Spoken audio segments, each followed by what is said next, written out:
Hi, my name is Justin Walkup and I'm really excited to be making this video for you.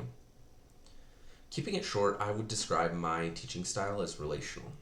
I want to build a culture in my classroom where the kids know that I care what they think, so they're free to share their opinions.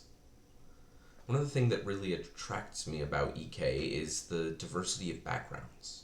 My favorite part of teaching English is getting to see the way that students connect to the stories we read and share their own stories through journals or creative writing opportunities. I was a tutor in my community for several years, and one of the best parts of that experience was getting to see the students grow their English skills and being able to share their diverse stories. And I think that's what's so important about EK. The reason I chose to become an English teacher is different than a lot of people.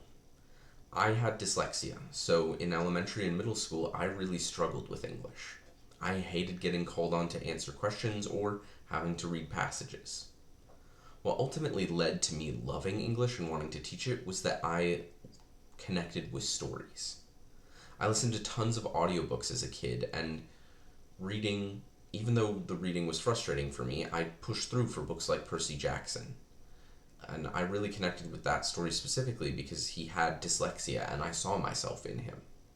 That connection helped me to realize that even though it was hard for me, I really, really loved it. In high school, I then had the opportunity to read even more of the classics like Shakespeare and the Odyssey, and really connected to those stories as well. The reason that I want to teach English, and my biggest hope as a teacher, is that I can influence students to fall in love with reading stories just like I did. So that as they go into the rest of their lives, they'll keep reading, and maybe some of them will even write their own stories.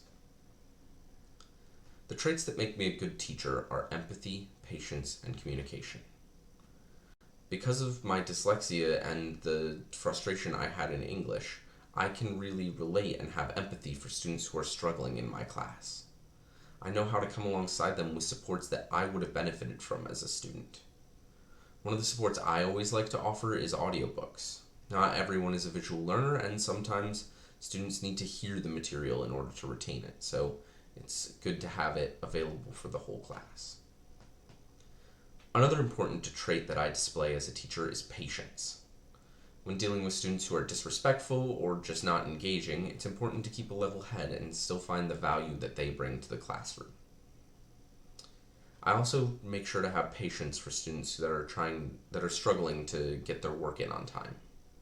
I know life can be hectic, and for me, when I was a student, I didn't always get things in on time, and so I try to have grace for students when things come up like that in sort of every once in a while. Finally, I think one of the most important traits for a teacher is communication.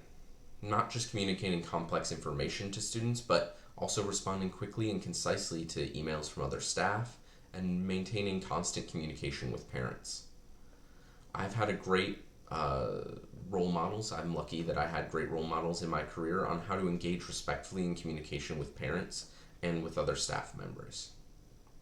I think I would make a great addition to your team, and I hope that you feel the same. Thank you.